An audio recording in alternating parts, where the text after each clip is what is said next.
আসসালামু আলাইকুম।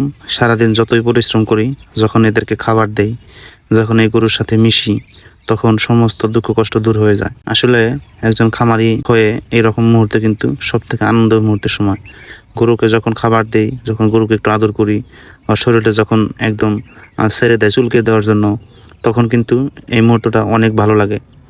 যাই হোক, আমাদের গরু যেহেতু মূলত জাগরণ ষাঁড় গরু, তো বেশ কিছুদিন পরে কিন্তু হয়তো ৩ থেকে ৪ মাস পরে অলরেডি বিক্রি করার সময় ঘনিয়ে আসতেছে। এখন যেহেতু রোজার মাস চলতেছে, কিছুদিন পরে ঈদ, তারপরেই কিন্তু গরুগুলো হয়তো বিক্রি হয়ে যাবে। তো এখন কিন্তু বিভিন্ন জায়গা থেকে ইনশাল্লাহ দরদাম হইতেছে, বা বিভিন্ন জায়গায় থেকে কিন্তু আমাদের গরুগুলো বুকিং দেওয়ার জন্য অনেকে আমাদের সাথে যোগাযোগ করতেছে। এর মধ্যে যেহেতু এখন রোজার মাস, ঘাস কাটা অনেক কষ্ট, এর মধ্যে আমরা কিন্তু গরুগুলোকে খাবার দেওয়ার চেষ্টা করতেছি। তো এর মধ্যে কিন্তু আমরা যে কাটিংগুলো বুকিং হয়েছে, তো এর মধ্যে থেকে কিন্তু আমাদের প্রায় এই কিছুদিন ধরে আমরা অলরেডি অনেক জায়গায় অনেক কাটিংগুলো বুকিং দিলাম। তো এগুলা ঘাসের বয়স কিন্তু প্রায় 3 মাসের মতো হয়েছে। আসলে অন্যান্য সময় 3 মাসে কিন্তু কাটিং অনেক পরিপক্ক হয়। তো এখন হয়তো কিছুটা পরিপক্ক, হয়তো কিছু কমতি আছে, কিন্তু তারপরেও আলহামদুলিল্লাহ মানে শতভাগ নিশ্চিত থাকতে পারেন এগুলা কিন্তু 100% চারা গজাবে।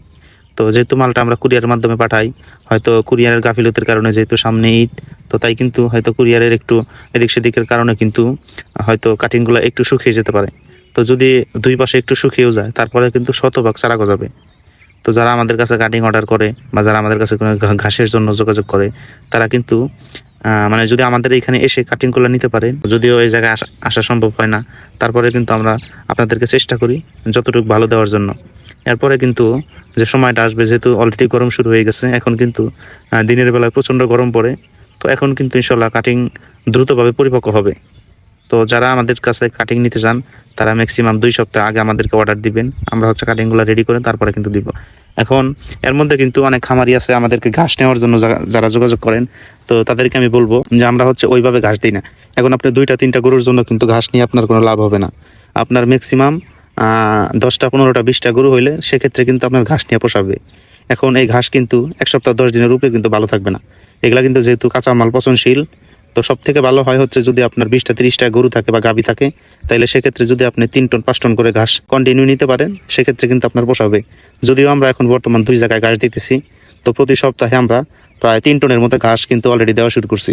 তো এরপরেও আমাদের পর্যাপ্ত পরিমাণ ঘাস আছে ইনশাল্লাহ। এখন যেভাবে আমরা ঘাসের পরিচর্যা করতেছি, এখন গরুতে প্রায় অর্ধেক খরচ কমিয়ে দিছি। কারণ আমরা জানি যে গরুর প্রধান খাবার হচ্ছে ঘাস। গরুকে যদি নিয়মিত আমরা ঘাস দিতে পারি, যদি আমরা নিয়মিত গরুকে ঘাস খাওয়াই, তাহলে সেক্ষেত্রে কিন্তু গরু দ্রুতভাবে মোটা তাজা না হলে কিন্তু গরুলের যে একটা সুস্বাস্থ্য, বা গরুর কিন্তু মানে রোগ প্রতিরোধ ক্ষমতা বাড়ে। এরপরে হচ্ছে গরুর যে মাংসের কোয়ালিটি, এটা কিন্তু অনেক ভালো হয়। তো ইনশাল্লাহ আমরা কিন্তু প্রতি বছরই অনেক ভালো দামে গরু বিক্রি করি, এবং আমাদের গরুগুলো কিন্তু আগে ভাগে বিক্রি হয়ে যায়। কেন বিক্রি হয়ে যায়? কারণ আমাদের গরুর মাংসের কোয়ালিটি ভালো, এবং আমাদের কিছু কাস্টমার আছে, ওনারা কিন্তু আমাদের কাছ থেকে প্রতি বছরই কয়েকটা করে গরু নেয়। ইনশাল্লাহ আমরা মানুষকে ভালোটা দেওয়ার জন্য, এবং যেগুলা খাওয়াইলে গরুর মাংসের কোয়ালিটি ভালো থাকে এবং গরুর সুস্বাস্থ্য হয়, তো এই ধরনের কিন্তু আমরা মানে শুরু থেকে আমরা এইভাবে গরু লালন পালন করে আসতেছি। ধন্যবাদ সবাইকে, সবাই ভালো থাকবেন আর আমাদের জন্য দোয়া করবেন। আল্লাহ তাআলা যেন আমাদের ব্যবসায় বরকত দান করে।